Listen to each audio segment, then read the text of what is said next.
नमस्कार. VAJ academy या YouTube चॅनलवर आपलं सहर्ष स्वागत आहे. या व्हिडिओमध्ये आपण हडप्पा संस्कृती याची माहिती पाहणार आहोत आणि भारताचा गौरवशाली असा जो इतिहास आहे, त्या इतिहासाचा उलगडा आपल्याला या व्हिडिओमधून समजणार आहे, की अतिशय प्राचीन अशी ही संस्कृती असताना सुद्धा आजच्या काळाला सुद्धा लाजवेल अशा पद्धतीनं विकसित अशी ही संस्कृती होती.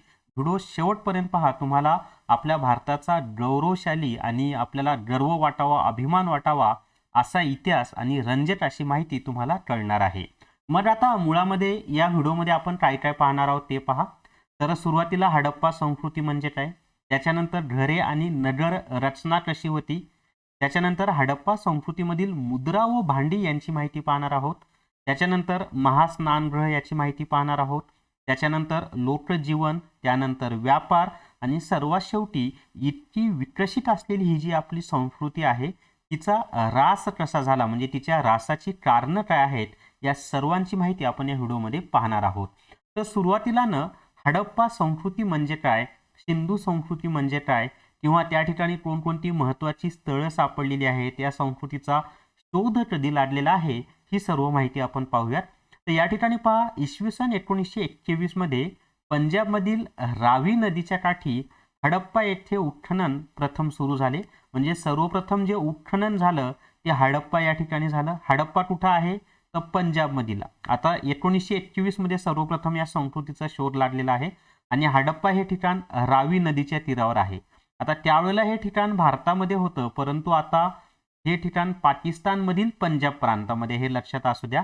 आता सर्वप्रथम या संस्कृतीचा शोध हडप्पा या ठिकाणी लागला, म्हणून हिला हडप्पा संस्कृती असं नाव मिळालं. मग तुम्ही म्हणाल हिला हडप्पा संस्कृती नाव कसं मिळालं, हे आम्हाला कळलं की पहिलं उत्खनन हडप्पा या ठिकाणी झालं, म्हणून हिला हडप्पा संस्कृती म्हणतात. मग हिला सिंधू संस्कृती का बरं म्हणतात, तर आपण हडप्पा संस्कृतीमधील जी काही प्रमुख स्थळं आहेत त्यांचा जर विचार केला तर ती सर्व स्थळं ही सिंधू नदीच्या खोऱ्यामध्ये वसलेली आहेत आणि मग सिंधू नदीच्या खोऱ्यामध्ये ही संस्कृती विकसित झालेली असल्यामुळं या हडप्पा संस्कृतीलाच सिंधू संस्कृती असे म्हणतात. म्हणजे हडप्पा संस्कृतीलाच सिंधू संस्कृती का म्हणतात हे तुमच्या लक्षात आलेलं आहे. आता एक मजेशीर गोष्ट पहा की हडप्पा हे जे ठिकाण आहे जे की रावी नदीच्या तीरावर आहे आणि रावी ही सिंधू नदीच्या खोऱ्यामधील एक उपनदी आहे. आता या हडप्पाच्या दक्षिणेला 650 किलोमीटर अंतरावर सिंधू नदीच्या खोऱ्यात मोहेनजोदडो येथे उत्खनन झालं. आता विशेष म्हणजे पहा, हडप्पा आणि मोहेनजोदडो या दोन्हीमध्ये 650 किलोमीटरचं अंतर आहे, परंतु या दोन्ही ठिकाणी जे काही उत्खनन झालं आणि त्या उत्खननामधून सापडलेल्या ज्या काही वस्तू आहेत, वास्तू आहेत, अवशेष आहेत, यांच्यामध्ये कमालीचं साम्य आहे. म्हणजे त्या काळामध्ये 650 किलोमीटर अंतर म्हणजे भरपूर अंतर झालं. आजच्या काळामध्ये 650 किलोमीटर म्हणजे नथिंग, काही एवढं मोठं अंतर नाही. पण त्या काळामध्ये जेव्हा दळणवळणाची साधनं उपलब्ध नव्हती पाहिजे त्या प्रमाणात, त्या काळामध्ये 650 किलोमीटर अंतर म्हणजे भरपूर अंतर झालं. आणि असं असतानाही दोन्ही ठिकाणी जे काही अवशेष सापडलेले आहेत त्याच्यामध्ये कमालीचं साम्य आहे. या व्यतिरिक्त अजून कुठं कुठं संशोधन झालं तर धोलाविला, लोथल तर खूपच महत्त्वाचं. या ठिकाणी आपल्याला जी गोदी असते ती सापडलेली आहे. त्याच्यानंतर कालीबंगन इथं शेतीचे अवशेष सापडलेले आहेत. दायमाबाद असेल इत्यादी ठिकाणी सुद्धा उत्खनन झालेलं आहे. आणि आता मग या हडप्पा संस्कृतीची वैशिष्ट्ये काय आहेत, तर हडप्पा संस्कृतीची वैशिष्ट्ये ज्या ज्या ठिकाणी उत्खनन झालेलं आहे त्या सर्व ठिकाणी असलेली वैशिष्ट्ये जवळपास सारखीच आहेत. आणि ती म्हणजे नगर रचना, रस्ते, घर बांधणी, सांडपाण्याची व्यवस्था, मुद्रा, भांडी, खेळणी, मृतदेह पुरण्याची पद्धत, ही सर्वसाधारण वैशिष्ट्ये सारखीच आहेत. आणि या हडप्पा संस्कृतीलाच नागरी संस्कृती सुद्धा म्हटल्या जातं का, तर शहरांचा तिथं विकास झालेला आहे. आता या हडप्पा संस्कृतीमध्ये पहा तुम्ही, पहिलं जे ठिकाण आहे रावी नदीच्या तीरावर आहे हडप्पा. आता इथे पहा, ही जी मुख्य सिंधू नदी आहे, या सिंधू नदीच्या ज्या उपनद्या आहेत, झेलम आहे, आता चिनाब झेलमचीच उपनदी आहे आणि पुढे झेलम सिंधू नदीची उपनदी आहे, रावी नदी आहे, त्याच्यानंतर सतलज नदी आहे. म्हणजे ह्या ज्या सिंधू, झेलम, रावी, सतलज ह्या ज्या सिंधू नदीच्या उपनद्या आहेत ना ती, आणि मुख्य सिंधू नदी या नदीच्या खोऱ्यामध्येच या संस्कृतीचा विकास झाला, म्हणून हिला आपण सिंधू संस्कृती म्हणतो. आता इथे पहा, हे पहिलं ठिकाण हडप्पा या ठिकाणी सापडलं 1921ला.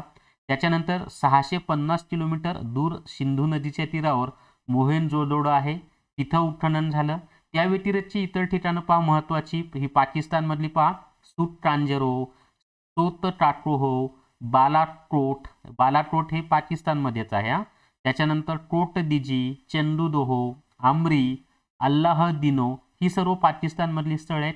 आता भारतामध्ये पहा, भारतामध्ये आहे मंडा सर्वात उत्तरेला, त्याच्यानंतर रुपड आहे, त्याच्यानंतर हुल्लास आहे, आलमगीर पूल आहे, बनावली आहे, राखीगड आहे, कालीबंगन आहे, त्याच्यानंतर देसलपूर आहे, धोलावीरा आहे, तुरकोटड आहे, कुर्तशी आहे, लोथल, रोजडी, रंगपूर आणि आपल्या महाराष्ट्रामध्ये दायमाबाद. ही सर्व सिंधू संस्कृतीमधील महत्त्वाची अशी स्थळे आहेत जिथं उत्खनन झालेलं आहे. नकाशाच्या माध्यमातून मी तुम्हाला हे समजून दिलेलं आहे. गुजरातमध्ये जास्त स्थळं आहेत पहा भारतामध्ये. त्याच्यानंतर कालीबंगन हे राजस्थानमध्ये येतं, दायमाबाद आपल्या महाराष्ट्रामध्ये येतं, गोदावरी नदीच्या तीरावर. आता आपण अजून काही महत्त्वाची माहिती पाहूयात. अतिशय इन्फॉर्मेटिव्ह असा हा व्हिडिओ आहे मित्रांनो. या व्हिडिओला सर्वांनी लाईक करा, शेअर करा आणि व्हिडिओच्या खाली छान छान कमेंट करा. आणि नवीन नवीन माहिती पाहिजे असेल तर VAJ अकॅडमीचं जे आपलं टेलिग्राम चॅनल आहे ते जॉईन करा. VAJ अकॅडमी या नावाने टेलिग्राम चॅनल आहे, ते चॅनलसुद्धा सर्वांनी जॉईन करा. आता आपण घरे आणि नगररचना याची माहिती पाहूयात. तर एक महत्त्वाचं आहे की आजच्या आधुनिक काळामध्ये सुद्धा आपली जर शहरं पाहिली तर बटाल अशी शहरं आपल्याला पाहायला मिळतात. कुठलंही नियोजन नाही, काही शहरं सोडली तर, पण बहुतांश शहरांमध्ये कोणतंही नियोजन नाही. परंतु हडप्पा संस्कृती इतकी प्राचीन असताना सुद्धा त्या ठिकाणी आपल्याला अतिशय नियोजनबद्ध अशी शहरं पाहायला मिळालेली आहेत. आता या शहरांमध्ये ज्या काही वास्तू बांधण्यात आलेल्या आहेत, रस्ते बांधण्यात आलेले आहेत, गटारं बांधण्यात आलेले आहेत, ते बांधण्यासाठी कशाचा वापर केलेला आहे तर त्यासाठी भाजक्या विटा म्हणजे भाजलेल्या विटांचा वापर झालेला आहे. त्याच्यानंतर कच्च्या विटांचा वापर झालेला आहे, त्याच्यानंतर दगडांचा सुद्धा वापर झालेला आहे. पण सर्वात जास्त प्रमाणात भाजलेल्या विटांचा वापर झाला आणि काही प्रमाणात कच्च्या विटा व दगडांचा सुद्धा वापर झालेला आहे. पण दगडांचा वापर खूप कमी आहे. सर्वात जास्त भाजलेल्या विटा, नंतर कच्च्या विटा आणि त्यापेक्षा कमी दगडांच्या विटाचा वापर झालेला आहे. आता या हडप्पा संस्कृतीमध्ये घरांची रचना कशी होती तर मधोमध म्हणजे मध्यभागी एक चौक असे घराच्या मध्यभागी आणि त्याच्या सभोवताली अशा खोल्या असत. आता मुळामध्ये आजही तुम्ही जर उत्तर भारतामध्ये गेलात, हरियाणामध्ये वगैरे, तर अशीच रचना आहे की मध्यभागी घराच्या मध्यभागी एक चौक असतो आणि त्याच्या आजूबाजूला खोल्या असतात. त्याच्यानंतर घरामध्येच विहिरी होत्या, स्नानगृह होते, विशेष म्हणजे शौचालय होते. आजही आपल्याला आधुनिक काळामध्ये आपण म्हणतो, पण नरेंद्र मोदी यांना प्रत्येक घरामध्ये, खास करून ग्रामीण भागामध्ये शौचालय असावं यासाठी योजना राबवावी लागली. परंतु त्या काळामध्ये, इतका प्राचीन काळ असताना सुद्धा प्रत्येक घरामध्ये शौचालय होतं, हे विशेष आहे पहा.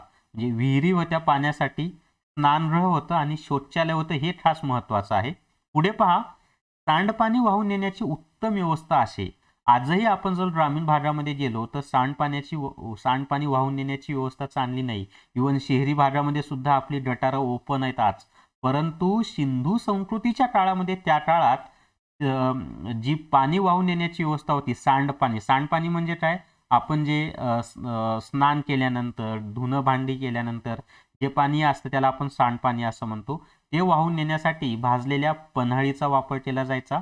त्याच्यानंतर रस्त्यावरील गटारे विटांनी बांधलेली होती आणि विशेष म्हणजे ही गटारं झाटलेली होती. आता झाटलेली का होती तर दुर्गंधी पसरू नये. तसंच सांडपाण्यामध्ये जे वेगवेगळे जीवजंतू असतात जे की मानवी शरीराला, आरोग्यासाठी हानिकारक असतात, त्याचा मानवावर वाईट परिणाम होऊ नये यासाठी ती गटारं बंदिस्त होती किंवा झाकलेली होती.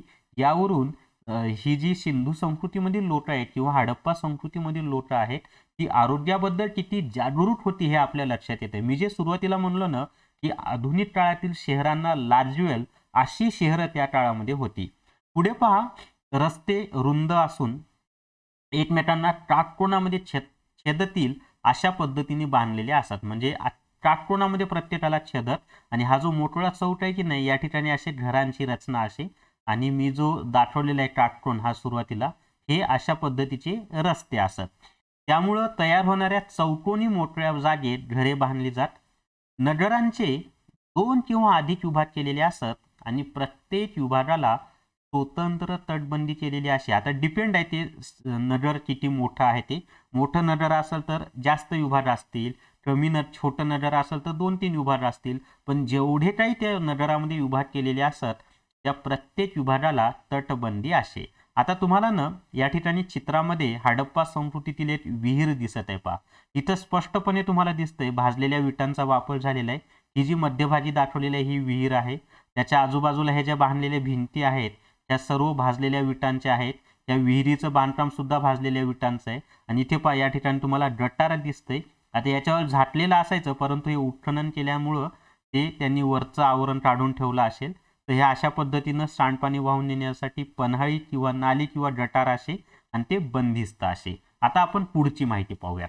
आता सिंधू संस्कृतीच्या काळातील ज्या मुद्रा आणि भांडी आहेत ना त्यांची माहिती पाहूयात. सुरुवातीला मुद्रा याची माहिती पाहूयात आणि त्याच्यानंतर भांड्यांची माहिती पाहूयात. आता सिंधू संस्कृतीमध्ये ज्या काही आपल्याला मुद्रा आढळलेल्या आहेत ना त्यांचा आकार हा चौरस आकार आहे. पहा इथं 2 मुद्रा मी चित्रामध्ये तुम्हाला दाखवलेल्या आहेत. दोन्ही मुद्रांचा आकार हा चौरस आहे. चौरसाकृती आपण म्हणूयात त्यांना. त्याच्यानंतर ह्या ज्या काही मुद्रा आहेत त्या कोणत्या दगडापासून बनवल्या जायच्या ते खूप महत्त्वाचं आहे. तर ह्या मुद्रा स्टिएटाईट नावाच्या दगडापासून बनवलेल्या असत. दगडाचं नाव काय आहे? स्टिएटाईट नावाच्या दगडापासून बनवलेल्या असत. त्याच्यानंतर या मुद्रांवर विविध प्राण्यांच्या आकृती आपल्याला पाहायला मिळतात. आता कोणकोणते प्राणी त्याच्यामध्ये होते? तर त्याच्यामध्ये बैल होता, म्हैस, हत्ती, गेंडा, वाघ असे खरेखुरे प्राणी. हे प्राणी आपल्याला आजही माहिती आहेत. याशिवाय काही एक कल्पित प्राणी त्याचं नाव आहे एकशृंग. तर एकशृंग हा जो कल्पित प्राणी आहे त्याचं सुद्धा आपल्याला प्रतिकृती मुद्रेवर पाहायला मिळते. इथे पहा हे जे नंबर 2 ची मुद्रा आहे ना हा जो प्राणी दिसतो या नंबर 2 च्या मुद्रेमध्ये हा एकशृंग नावाचा आहे. हा कल्पित आहे, हा प्रत्यक्षात अस्तित्वात नाहीये. पहा इथं त्याला एक शिंग असं वर आलेलं आहे तर एकशृंग असं त्याला म्हणलं जातं. परंतु हा एकशृंग सोडला हा कल्पित आहे. तर इतर सर्व प्राणी हे आपले आजही अस्तित्वामध्ये आहेत. त्याच्यानंतर इतर प्राण्यांच्या आकृतीप्रमाणेच मनुष्याकृतीही आढळतात. म्हणजे इतर प्राण्यांच्या जशा आकृती आढळलेल्या आहेत ना तसं मनुष्यांच्या आकृती असलेल्या सुद्धा काही मुद्रा आपल्याला पाहायला मिळतात. आता या मुद्रांचा वापर कशासाठी व्हायचा बरं? तर ह्या ज्या मुद्रा आहेत ना यांचा वापर हा ठसा उमटवण्यासाठी केला जात असे. ठसा उमटवण्यासाठी या मुद्रांचा वापर होत असे. आता आपण भांड्यांची माहिती पाहूया. चित्रामध्ये तुम्हाला हडप्पा संस्कृतीच्या काळातील वेगवेगळी भांडी तुम्हाला पाहायला मिळतात पहा. आणि इथं जर तुम्ही पाहिलं तर भांड्यांचा रंग लाल आहे आणि त्याच्यावर काळ्या रंगानं नक्षीकाम केलेलं आपल्याला पाहायला मिळतंय. हडप्पा संस्कृतीच्या स्थळाच्या उत्खननातून विविध प्रकारची आणि आकाराची भांडी मिळाली आहेत. आणि विशेष म्हणजे ही भांडी मातीची आहेत बरं का. त्यामध्ये लाल रंगाच्या पृष्ठभागावर काळ्या रंगाने नक्षी काढलेली भांडी आहेत. नक्षीच्या नमुन्यांमध्ये आता पहा हे जे नक्षी काढलेली आहे ना याच्यामध्ये खास करून आपल्याला नक्षी असलेलं भांडं दिसतंय. इथं पण नक्षी असलेलं भांडं आहे. तर हे नक्षी असलेले जे भांडे आहेत त्याच्यामध्ये पहा नक्षीच्या नमुन्यांमध्ये माशांचे खवले, एकमेकात गुंतलेली वर्तुळे, पिंपळपान यासारख्या प्रतीकांचा समावेश आहे. हडप्पा संस्कृतीचे रोग मृत व्यक्तीचे दफन करताना त्या व्यक्तीच्या शवाबरोबर मातीची भांडी सुद्धा पुरत असत. आता ही झाली भांड्यांची माहिती. आता हडप्पा संस्कृतीमधील अजून एक आश्चर्यकारक असं वैशिष्ट्य म्हणजे महास्नानगृह. आता हे महास्नानगृह कुठे सापडलं तर ते मोहेंजोदडो या ठिकाणी सापडलेलं आहे. आता हे जे मोहेंजोदडो आहे हडप्पा असेल मोहेंजोदडो आहेत ही दोन्ही ठिकाणं सध्या पाकिस्तानमध्ये आहेत. आता हे जे महास्नानगृह आहे ना त्याचा आकार किती होता तर ते 2.5 मीटर खोल होतं आणि त्याची लांबी सुमारे 12 मीटर होती आणि रुंदी ही 7 मीटर होती. म्हणजे लांबी 12 मीटर, रुंदी 7 मीटर आणि खोली 2.5 मीटर. त्याच्यानंतर कुंडातील पाणी झिरपून जाऊ नये म्हणून ते आतून पक्क्या विटांनी बांधलेले होते. त्यात उतरण्यासाठी व्यवस्था होती. तसेच त्यातील पाणी वेळोवेळी बदलण्याची सोय होती. आता इथे पहा हा जो मधला भाग आहे हे आहे कुंड, जिथं मुख्य कुंड जिथं पाणी साठवल्या जायचं आणि स्नान केलं जायचं. आणि हे महास्नानगृह गावातील सर्व लोकांना एकत्रितरित्या स्नान करण्यासाठी असणार, साहजिकच आहे. हे काही कोणी एका व्यक्तीचं असणार नाही. इथं पहा, खाली उतरण्यासाठी पायऱ्या आपल्याला पाहायला मिळतात. हे पाणी वाहून जाण्यासाठी ची इथं व्यवस्था दिसते आपल्याला. आजूबाजूला खोल्या असायच्या, आता भग्न अवशेष आहेत, खोल्या असायच्या ज्याच्यामध्ये कपडे बदलण्याची सुद्धा व्यवस्था असायची. तर मी म्हटलं ना की आजच्या आधुनिक काळाला सुद्धा लाजवेल अशा पद्धतीचं हे आपला भारताचा गौरवशाली असा इतिहास आहे. आता इथे पहा, लोकजीवन. लोकजीवन कसं होतं, तर याच्यामध्ये पहा, हडप्पा संस्कृतीचे लोक शेती करत असत, शेतीप्रधान होते. कालीबंगन येथे नांगरलेल्या शेताचा पुरावा मिळालेला आहे. खूप महत्वाचा आहे. नांगरलेल्या शेताचा पुरावा कुठे मिळालेला आहे, तर कालीबंगन या ठिकाणी मिळालेला आहे. तेथील लोक विविध पिके घेत असत. आता कोणकोणती पिकं घेतली जायची, तर गहू, सातू, सातूलाच बार्ली असं सुद्धा म्हणतात बरं का. तर गहू, सातू किंवा बार्ली ही हडप्पा संस्कृतीमधील महत्वाची पिकं होती. राजस्थान, आत्ताचं जे राजस्थान आहे त्या भागामध्ये प्रामुख्यानं सातूचं पीक घेतलं जायचं. तर आत्ताचं जे गुजरात आहे त्या ठिकाणी नाचणीचं पीक घेतलं जायचं. त्यानंतर आता ही जी पिकं सांगितली मी तुम्हाला, गहू, सातू किंवा बार्ली, नाचणी, या व्यतिरिक्त वाटाणा, तीळ, मसूर ही सुद्धा पिकं घेतली जात असत. ही पिकं आजही आपण घेतो ना. त्याच्यानंतर हडप्पा संस्कृतीच्या लोकांना कापूस माहीत होता, म्हणजे कापसाचं सुद्धा पीक हे लोक घेत असत. आजही आपल्याकडे कापसाचं पीक घेतलं जातं. उत्खननात मिळालेले पुतळे, मुद्रांवरील चित्रे आणि कापडाचे अवशेष इत्यादी पुराव्यांवरून ते कापड विणत असावेत, म्हणजे त्यांना कापड विणण्याची कला आवडत होती हे लक्षात असू द्या. स्त्री पुरुषांच्या पोशाखामध्ये गुडघ्यापर्यंतचे वस्त्र आणि उपरणे यांचा समावेश होता. आता विविध प्रकारचे दागिने होते. दागिने कशापासून तयार करायचे ते माहिती आहे? सोने, तांबे, रत्ने, शिंपले, कवड्या, बिया यांच्या सहाय्याने त्यांची दागिने तयार व्हायची. आता कोणकोणती दागिने होती, तर अनेक पदरी माळ. आता या फोटोमध्ये पहा, हा जो मोठं दिसत आहे तुम्हाला, ही अनेक पदरी माळ आहे. याच्यामध्ये किती पदर आहेत? 1 2 1 2 3 4 5 6 7 पदरी ही माळ आपल्याला पाहायला मिळते. त्याच्यानंतर अंगठ्या पाहायला मिळतात, बाजूबंद आहेत, कंबरपट्टा आहे. हे अलंकार स्त्री पुरुष वापरत असत आणि स्त्रिया दंडापर्यंत बांगड्या घालत असत. तर ही तुम्हाला चित्रामध्ये वेगवेगळी दागिनं पाहायला मिळत आहेत. याच्यामध्ये हा जो भाग आहे हा कंबरपट्टा आहे. त्याच्यानंतर हे जे आहे बाजूबंद आहेत. आता दागिने तुम्ही पाहून घ्या, चित्रामध्ये मी दाखवलेली आहेत. आता त्याच्या पुढे पाहूयात आपण. व्यापार. आता सिंधू संस्कृतीमध्ये व्यापार कसा चालायचा हे पहा. विशेष म्हणजे यांचा व्यापार देशांतर्गत तर चालायचाच, परंतु भारताच्या बाहेरचे जे इतर संस्कृती होती, तत्कालीन इतर देश होते, त्यांच्यासोबत सुद्धा यांचा व्यापार चालायचा. ते कसं पाहू आपण. तर हडप्पा संस्कृतीचे लोक भारतात त्याचप्रमाणे भारताबाहेरील देशांशी व्यापार करत असत. सिंधूच्या खोऱ्यात चांगल्या दर्जाचा कापूस होत असे. तो पश्चिम आशिया, दक्षिण युरोप आणि इजिप्त या प्रदेशांना निर्यात होत असे. इजिप्त सर्वांना माहीत आहे, पिरॅमिडसाठी प्रसिद्ध आहे. आफ्रिका खंडामधील देश आहे. त्याच्यानंतर सुती कापड देखील निर्यात होत असे. इजिप्तमध्ये मलमलीचे कापड हडप्पा संस्कृतीचे व्यापारी पुरवत असत, म्हणजे इजिप्तला मलमलीचं कापड पुरवल्या जात असे. त्याच्यानंतर काश्मीर, दक्षिण भारत, इराण, अफगाणिस्तान, बलुचिस्तान येथून चांदी, जस्त, मौल्यवान खडे, मानके, देवदार लाकूड इत्यादी वस्तू सिंधू संस्कृतीच्या खोऱ्यामध्ये आणल्या जातात. म्हणजे खोऱ्यामध्ये कुठून आणि काय काय आणल्या जायचं ते सांगितले. त्याच्यानंतर परदेशाशी चालणारा हा जो व्यापार आहे ना, हा खुष्कीच्या आणि सागरी अशा दोन्ही मार्गाने होत असे. आता खुष्कीचा मार्ग म्हणजे काय, तर रस्ते मार्ग ज्याला आपण म्हणतो तो खुष्कीचा मार्ग, आणि सागरी म्हणजे तर सर्वांना माहित आहे समुद्र. त्याच्यानंतर उत्खननात समुद्रातील जहाजांच्या माध्यमातून होणारा व्यापार आणि रस्त्यांच्या माध्यमातून होणारा व्यापार. रस्ते म्हणजेच खुष्कीचा मार्ग. उत्खननात सापडलेल्या काही मुद्रांवर जहाजांची चित्रे कोरलेली आहेत. लोथल येथे प्रचंड आकाराची गोदी सापडलेली आहे. आता लोथल हे सध्याच्या गुजरातमध्ये आहे आणि गोदी म्हणजेच सध्या आपण त्याला बंदर म्हणतो, म्हणजे जहाज थांबण्याची जागा. हडप्पा संस्कृतीचा व्यापार अरबी समुद्राच्या किनाऱ्याने चालत असे.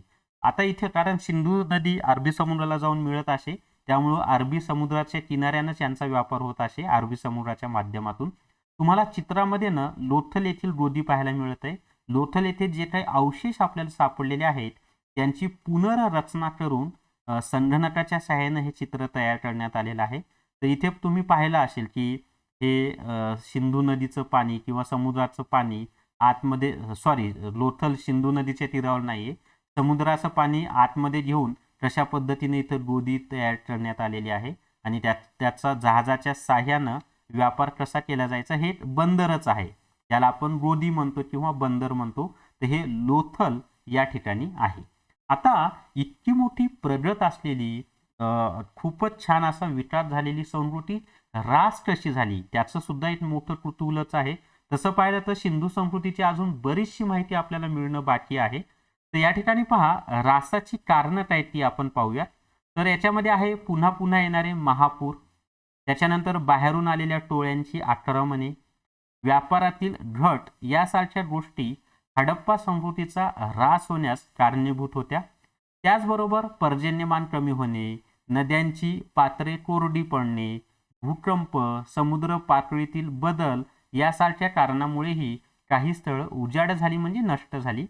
अशा कारणामुळे लोकांनी मोठ्या प्रमाणावर स्थलांतर केले आणि हडप्पा संस्कृतीमधील शहरांचा ऱ्हास झाला आणि अशा पद्धतीने ही संस्कृती ऱ्हास झालेली आहे. आता तुम्हाला जर का इतिहासाचा अभ्यास करायचा असेल तर स्पर्धा परीक्षा इतिहास हे पुस्तक उपयुक्त आहे आणि ते घ्यायचं असेल तर 8806068618 या व्हॉट्सअप नंबरवर मेसेज करा. तुम्हाला घरपोच पुस्तक मिळून जाईल. पुस्तकांच्या दुकानावर हे उपलब्ध नाही, फक्त ऑनलाईन पाठवल्या जातं, पोस्टाने येतं तुम्हाला घरपोच. तर स्पर्धा परीक्षा इतिहास हे पुस्तक घेण्यासाठी 8806068618 या व्हॉट्सअप नंबरवर मेसेज करा. घरपोच तुम्हाला पुस्तक मिळून जाईल. तसंच जनरल नॉलेज तलाशाचा घटक भाग 1 हे सुद्धा पुस्तक उपलब्ध आहे. याच्यामध्ये मुलकी प्रशासन, राज्यघटना, पंचायत राज यांची माहिती दिलेली आहे. तर या व्हिडिओला सर्वांनी लाईक करा, शेअर करा आणि या व्हिडिओच्या खाली छान छान कमेंट करा. थांबूयात, परत एखाद्या नवीन व्हिडिओमध्ये आपण भेटूयात. धन्यवाद.